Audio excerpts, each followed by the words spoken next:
주일 예배 하나님 앞에 드리도록 하겠습니다. 다 같이 일어서서 예배로 부름을 받도록 하겠습니다.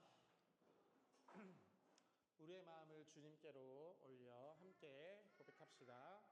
우리는 그의 것이요 그의 백성이요 그의 기르시는 양이로다. 시편 100편 3절의 말씀입니다. 찬송하리로다. 하나님 곧 우리 주 예수 그리스도의 아버지께서 그리스도 안에서 하늘에 속한 모든 신령한 복을 우리에게 주시되. 에베소서 1장 3절입니다. 다같이 시단 고백 드리도록 하겠습니다. 전능하사 천지를 만드신 하나님 아버지를 내가 믿사오며 그 외아들 우리 주 예수 그리스도를 믿사오니 이는 성령으로 잉태하사 동정녀 마리아에게 나시고 본디오 빌라도에게 고난을 받으사 십자가에 못 박혀 죽으시고 장사한 지 사흘 만에 죽은 자 가운데서 다시 살아나시며 하늘에 오르사 전능하신 하나님 우편에 앉아 계시다가 저리로서 산 자와 죽은 자를 심판하러 오시리라. 성령을 믿사오며 거룩한 공의와 성도가 서로 교통하는 것과 죄를 사하여 주시는 것과 몸이 다시 사는 것과 영원히 사는 것을 믿사옵나이다. 아멘. 자리에 앉아주시기 바랍니다. 잠언 10장 1절에서 10절 읽어보도록 하겠습니다. 솔로몬의 잠언이라. 지혜로운 아들은 아비를 기쁘게 하거니와 미련한 아들은 어미의 근심이니라. 불의의 재물을 무익하여도 공의는 죽음에서 건지느니라. 여호와께서 의인의 영혼에 줄이지 않게 하시나 악인의 소욕은 물리치시느니라. 손을 게으르게 놀리는 자는 가난하게 되고 손이 부지런한 자는 부하게 되느니라. 여둠에 거두는 자는 지혜로운 아들이나 주수 때에 자는 자는 부끄러움을 끼치는 아들이니라. 의인의 머리에는 복이 많아 악인의 입은 독을 머금었느니라. 의인은 기념할 때에 칭찬하거니와 악인의 이름은 썩게 되느니라. 마음이 지혜로운 자는 계명을 받거니와 입이 미련한 자는 멸망하리라. 바른 길로 행하는 자는 걸음이 평안하려니와 굽은 길로 행하는 자는 드러나리라. 눈치채는 자는 근심을 끼치고 입이 미련한 자는 멸망하느니라. 아멘. 마가복음 11장 12절에서 14절입니다. 이튿날 그들이 베다니에서 나왔을 때에 예수께서 시장하신지라. 멀리서 잎사귀 있는 한 무화과 나무를 보시고 그 나무에 무엇이 있을까 하여 가셨더니 가서 보신즉 잎사귀 외에는 아무것도 없더라. 이는 무화과의 때가 아님이라. 예수께서 나무에게 말씀하여 이르시되 이제부터 영원토록 사람이 내게서 열매를 따먹지 못하리라 하시니 제자들이 이를 듣더라. 아멘. 하나님은 너를 지키시는 자 찬양 드리도록 하겠습니다.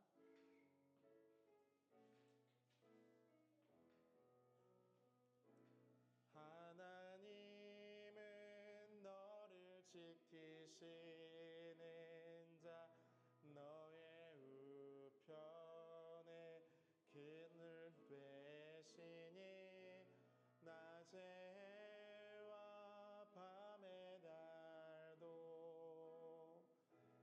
너를 해치 못하리. 하나님은 너를 지키시는 자 너의 환난을 면케하시니 그가 너를 지키시리라. 너의 출입을 지키시리라.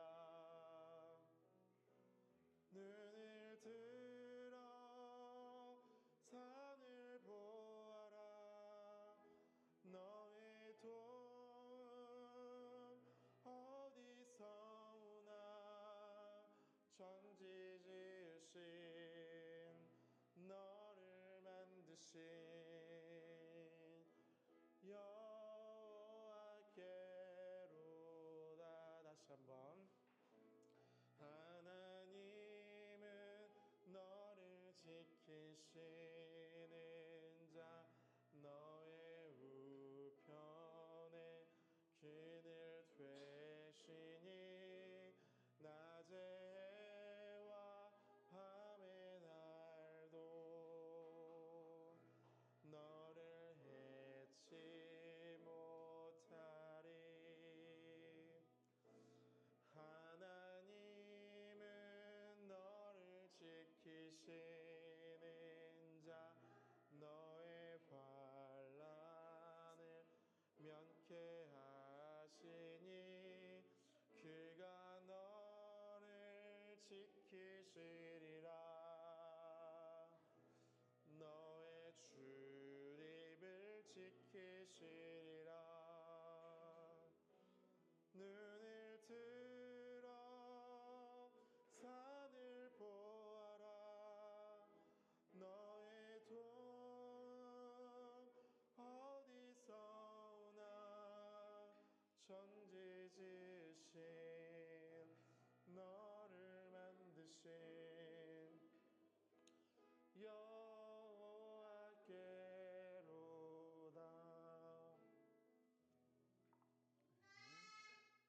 기도드리겠습니다. 하나님 아버지, 크신 은혜 감사합니다. 이 은혜가 크신 여호와로부터 오늘 고백했습니다. 이 고백처럼 오늘 이 시간 이 순간 하나님의 크신 은혜로 우리를 채워 주시옵소서.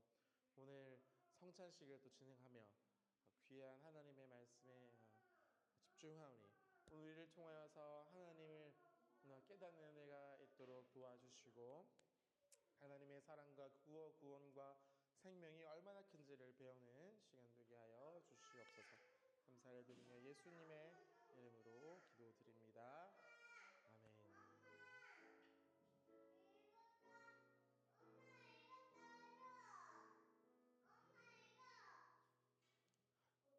아들 점점 이제 크면서 목소리도 크고 자, 오늘 함께 읽을 말씀은 요한복음 4장 24절, 또 이사야라고도 하고 이사야라고도 하는 이사야 40장 25절 말씀 두 절 함께 읽어보도록 하겠습니다. 하나님은 영이시니 예배하는 자가 영과 진리로 예배할지니라.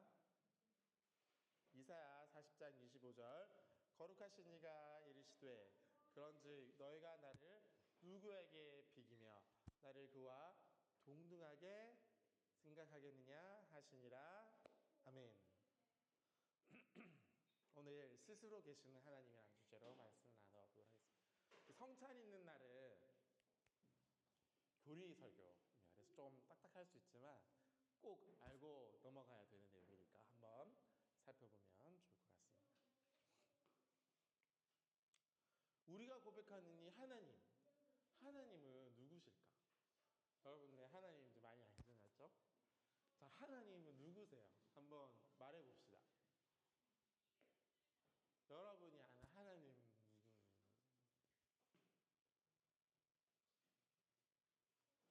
사랑으로 충만하신 하나님.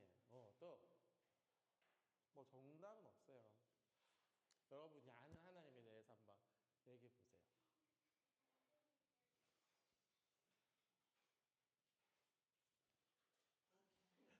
넣지 마라.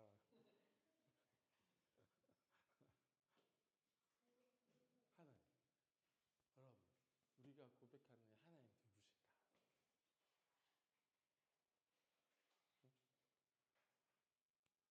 아는데 말하기 어려워요.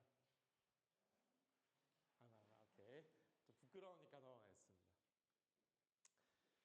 하나님이 누구신가라는 이 고백은 이 기독교 신앙 안에서 되게 중요한 그리고 기초가 되는 질문이기도 합니다. 그런데 어떻게 보면 산 제일 꼭대기에 있는 질문이랑 비슷해요. 그만큼 어렵고 크고 문제이기도 합니다. 여기에 대한 질문이니까 어렵겠죠? 매주 고백하고 또 기도하고 찬양하는 주제가 대부분 예수님에 대한 얘기, 또 하나님에 대한 얘기입니다. 때문에 하나님께서는 어떤 이 본질을 가지고 있고 또 우리 자신에게 어떻게 나타나셨는가에 대한 질문이기도 한 것이죠. 그래서 오늘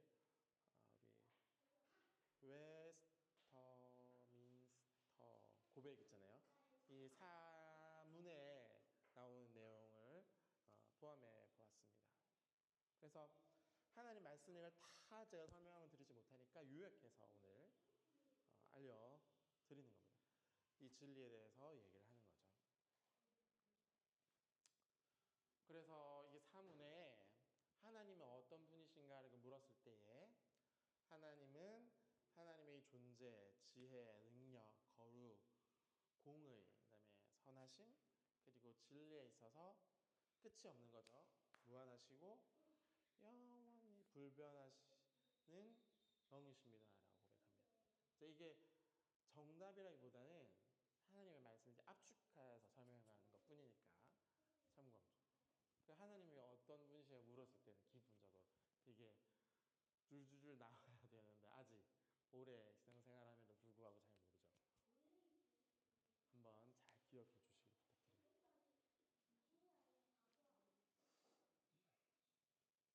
때문에 아까 이제 이렇게 설명드렸잖아요. 그럼 어떻게 항상 외우고 있어? 라는 질문을 할 수 있을 것 같아요. 그래서 이 바빙크라는 사람은 하나님 무한하시기 때문에 우리가 완전히 다 불가능한, 완전히 다 이해가 어렵다라는 방식의 의미로 불가해성. 이거 이제 신학적인 용어니까 오해할 필요 없지만 알아주면 좋을 것 같아서. 두 번째는 그러면 하나님 완전히 나랑 분리된 건가? 또 그건 아니에요. 그래서 하나님께서는 이 말씀을 통해서 자신을 낮추어서 계시해 주셨기 때문에 우리는 하나님을 참되고 바르게 알 수 있는 거죠. 알 수 있게 되는 거죠. 그래서 안다, 가해섬이라고 부릅니다. 자, 이제 어려운 말이니까 종합해서 다시 질문해 볼게요. 하나님을 다 알 수 있다, 없다? 불가능하다? 없다? 그러면 우리 하나님 말씀 왜 읽어요? 모르는데도 불구하고. 이걸 종합해 보면 이렇게 단어를 사용할 수 있을 것 같아요. 하나님은 우리한테 알려주시는 만큼 우리가 알 수 있다. 만큼 기준은 뭐예요? 하나님 말씀. 무슨 말인지 알겠죠? 이해돼요? 어렵는데. 하나님께서 우리 하나님에 대해서 다 알 수는 없지만 하나님께서 알려주시는 만큼 알 수 있다. 무슨 말 알겠죠? 이걸 잘 정리를 못하면 이단들한테 막 끌려갑니다. 그러니까 잘 준비해서 오늘 들었던 거는 좀 기억해 주시기 바래요. 그래서 하나님께서는 찾아오시는 거예요. 여러분이 먼저 하나님 찾아갔어요? 아니에요. 뭐 전도해서 데리고 오든 누가 부모님을 통해서 알려줬든 찾아와서 먼저 우리가 먼저 이렇게 가지 못합니다. 찾아오시는 인격적인 하나님이시라는 거예요. 그래서 가까이 공동체가 이렇게 붙잡아야 할 것은 뭐냐면 신실함을 좀 표현할 때 좀 하나님 앞에서 바르고 좀 정직한 거죠. 그리고 이런 것을 우리가 잘 기억할 때에 바른 신앙을 가질 수 있게 됩니다. 제가 항상 여러분들한테 말하는 건 뭐냐면 어떤 신앙의 열심 뭐 이렇게 중독되는 것보다는 바른 신앙이 더 중요합니다. 제 생각에서 기준에서 바른 신앙. 중독되고 열심히 하고 막 새벽 나쁘다고 말하는 게 아니에요. 너무 좋은데 그것보다 더 앞서서 중요한 것은 바른 신앙생활. 바른. 자, 그렇다면 첫 번째입니다. 본질. 뭐예요? 생명이라는 거. 하나님께서는 생명을 가지고 있어요. 생명. 보통 다른 옛날 고대 그 우상들을 보면 생명 있어요? 없어요? 없어요. 10장 10절에 보면 오직 여호와는 참 하나님이시요 살아계셔요. 뭐야? 살아있다. 생명이 있다는 거예요. 이 표현 사용이 쉽지가 않거든요. 옛날에 이 신들을 보면 우상들 있잖아요. 살아있었어요? 아니요. 죽었어요. 뭐 돌이라든지 뭐 이 철로 만들었어. 분. 이거 잘 알죠? 누구예요? 바알 신의 모습이 옛날에 부자 돈의 신이잖아요. 바알.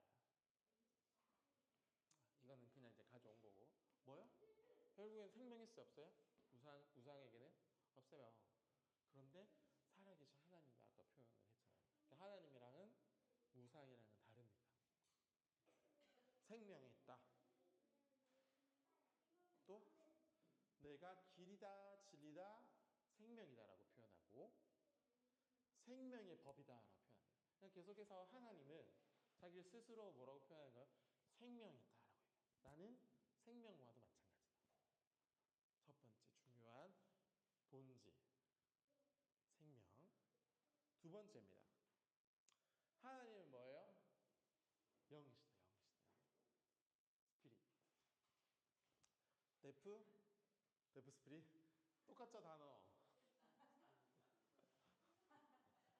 영, 중요해요, 단어예요. 중요한 단어. 하나님은 영이시라는 거예요. 영이라는 것은 뭐예요? 어떤 물질이나 몸에 이렇게 갇혀있지를 않고 시간과 공간의 어떤 제약을 받지 않으시는 초월성의 의미를 가지고 있는 거예요. 영. 하나님의 존재가 그렇다는 거예요. 좀 다르죠. 그래서 하나님의 이 성경을 이제 읽다 보면 하나님께서 이제 표현할 때가 있어요. 뭐 눈, 코, 뭐 귀, 뭐 발, 얼굴 표현할 때가 있거든요. 왜요? 원래 아까 영이기 때문에 몸이 있어요, 없어요? 하나님은 원래 몸이 없어요. 영이잖아요. 몸이 없어요. 아까도 설명했죠. 뭐 물질이나 시간과 공간에 제한받는 분이 아니라고요. 근데 왜 눈, 뭐 코, 귀 이렇게 표현한 이유가 뭐예요? 왜? 표현한 이유가 뭐예요? 없는데도 불구하고 표현한 이유가 뭐예요?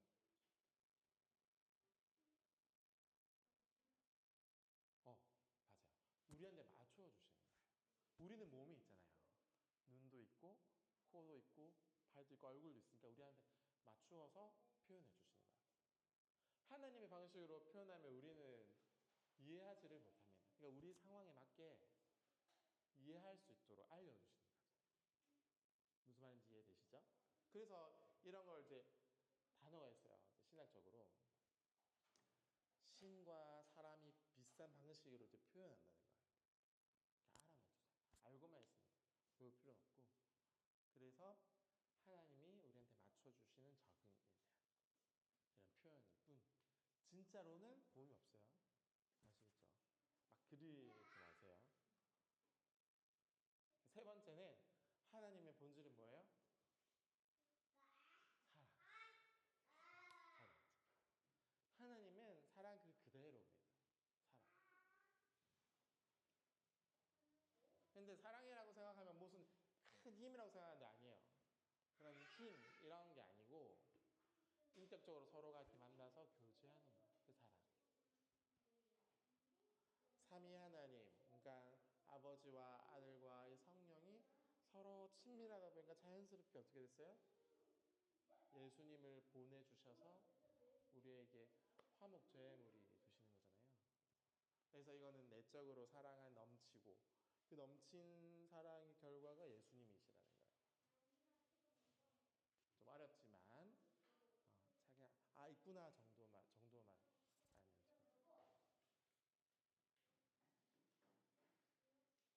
그러면 검사 하나님의 본질 세 가지 뭐였어요? 첫 번째 아니야 아까 하나님의 본질 첫 번째 그렇죠 생명 두 번째 영 세 번째 사랑 오잘 배우셨습니다. 안녕하세요. 자 그리고 하나님 잠깐이요 난 이분은 자 하나님의 이름에 대해서 잠깐 설명하겠습니다. 하나님을 부르는 성호라 그러죠. 그래서 이름이 그냥 이름이 아니라 인격적인 이름. 원래 하나님 이름 필요 있어요, 없어요? 하나님 이름 필요 없어요. 그래서 불구하고 이 이름이 있어요. 왜 그럴까? 우리에게 맞춰주시게 하고, 우리를 인격적으로 만나주시기 위해서 또 우리 상황에서 찾아오시는 하나님이라는 의미에서 이름이 불려진다는 거예요. 그래서 옛날에 아무것도 없는 것에서 새로운 무엇을 이렇게 창조하신 권위, 위엄 이런 걸 포함해서 엘로힘이라고 부르고, 그리고 출애굽기 3장에서는 나는 스스로 있는 자다라고 부르면서 여호와, 이게 제일 많이 등장하긴 하죠. 구약시대 때 이름으로 불리고, 그리고는 다음에 모든 만유의 주인 되시는 나의 참된 주인인 아도나이라고 부릅니다. 알아만 두세요. 그래서 역사 속에 경험한 하나님을 이제 고백하면서 무슨 하나님, 누구의 하나님, 또 어떤 역사 가운데 오셨던 하나님이 이제 부르기 시작하신 겁니다. 옛날 사람들이.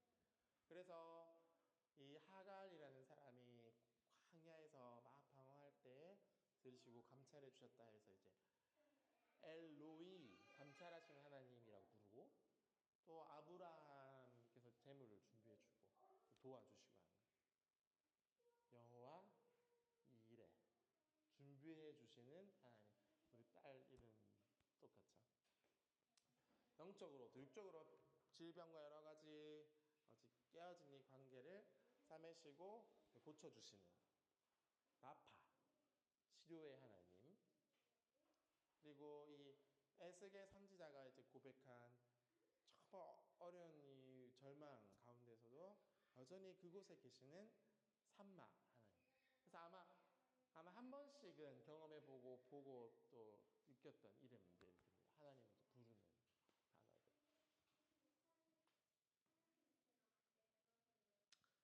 이제 구약이었다면 이제 넘어와서 신약 시대 때, 역사 때 하나님을 어떻게 불러요?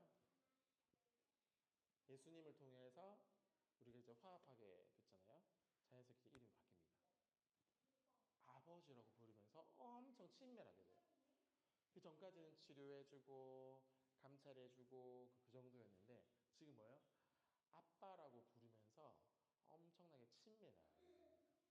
그러니까 우리 예수님 믿는 사람들이 하나님을 아버지라고 부를 수 있는 건 특권. 그렇죠? 왜?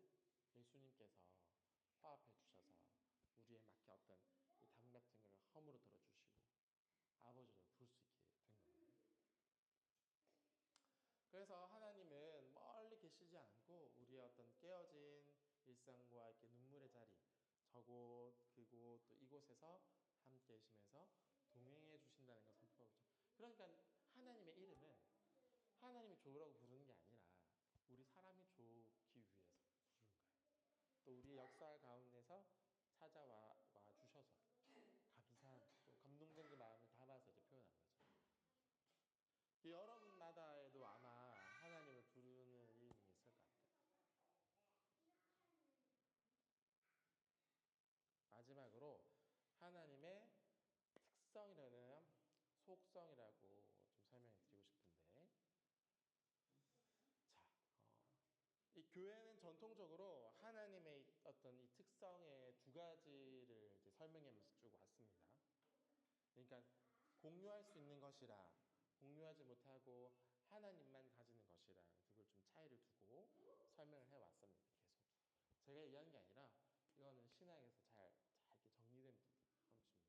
그래서 첫 번째는 공유할 수 없는 하나님의 독특한 초월성, 절대적으로 공유되지 못하는 특성이고, 두 번째는 사람의 이 성품 속에서 반영돼서 나타나는.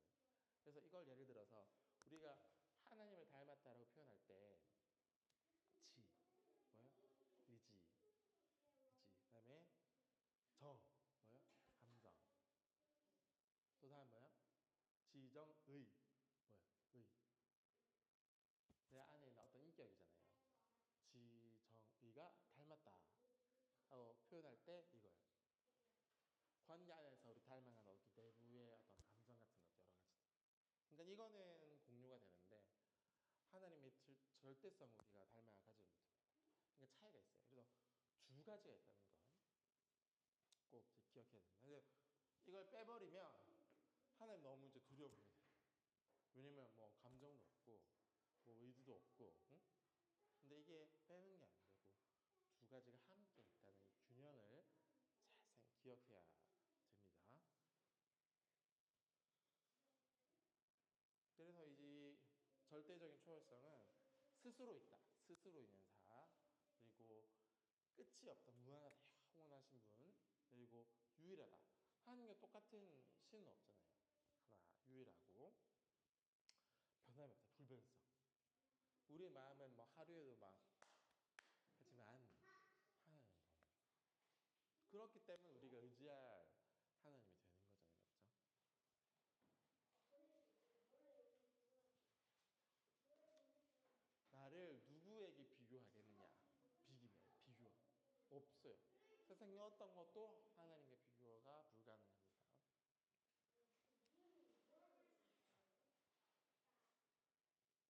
그래서 모든 피조물들, 만들어지게 된 피조물들, 만들어진 모든 것들은 썩거나 뭐 변하거나 하죠. 변색해지거나 시간이 끌려가게 되지만 우리도 마찬가지. 저도 늙었어요. 오늘 제 친구 봤는데 얼굴이 변해가 없네. 나만 늙었나? 네, 변해요. 변해 결국 사람. 그렇지만 하나님은 어제나 오늘이나 영원토록 동일하시고 그분의 지식에는 실수가 없고 뜻에는 오차, 작은 차이도 없다라는 거죠. 실수가 없으니까 한번 믿어볼 만한 거예요. 두 번째는 관계적 정의입니다. 아까도 나왔는데 사랑과 거룩과 주권입니다. 이거 균형이 되게 중요한데 하나님의 사랑은 풍성하지만 동시에 작은 죄도 묵인하신다? 묵인하지 않아요. 왜냐면 거룩이랑 죄랑 동시에 가능해요? 불가능해요. 거룩은 깨끗하단 말이 있는데 죄는 더럽잖아요. 동시에 가질 수 있어요? 불가능. 그러니까 이런 얘기를 하는 거예요. 죄를 용서해 주시는 은혜가 너무 크지만 그럼에도 불구하고 죄를 면해 주지는 않는 재판장이 되시니까 결국 우리가 죽어서 만날 때 거룩한 재판장이 되시는 거예요. 자, 그래서 우리는 영적인 신실함이 필요하다. 이거를 붙들어야 됩니다. 서로 그러니까 아이의 어떤 신앙에서 멈추지 말고 그러니까 교회 오고 가고 하는 정도로 이렇게 멈추면 그걸로 기쁨을 삼으면 애기 수준의 신앙일 뿐인 거예요. 근데 그거 말고 영적인 어떤 신실함을 잘 붙잡으면 성숙할 수가 있습니다. 그까지 이르도록 하나님 보실 때 좀 만족스러운 신앙의 생활 가야 되는 거예요. 서로가 도와가면서. 결론입니다. 세상의 상황에 따라 법을 막 바꾸고 또 유행에 따라서 어떤 정의, 기준을 막 뒤바꾸잖아요. 우리가 믿는 삼위의 하나님은 그 존재와 지혜와 거룩과 공의에 있어서 무한하시고 영원 불변하시는 영이시다. 다시 한번 점검했고 그래서 가까이 공동체가 걸어가야 할 길은 어떤 세상에 얇고 가벼운 처세술 이런 거 아니고 눈치 보느라 침묵하고 조용한 가짜 평화를 버리고 하나님의 공의와 사랑에 이렇게 마주하는 곳 뭐예요? 십자가의 길을 따라가는 것입니다. 하나님께서 우리의 삶을 감찰하시는 엘로이심을 믿음으로 고백하고 나의 유익을 위해서 하나님의 기준을 이렇게 내려놓지를 말고 오히려 나 자신에게 말씀이라는 기준 앞에 복종하는 거예요. 그래서 하나님의 거룩한 속성이 학교 공동체 모두와 소통하고 교제하는 속에서 든든한 반석으로 이 자리를 잡게 되기를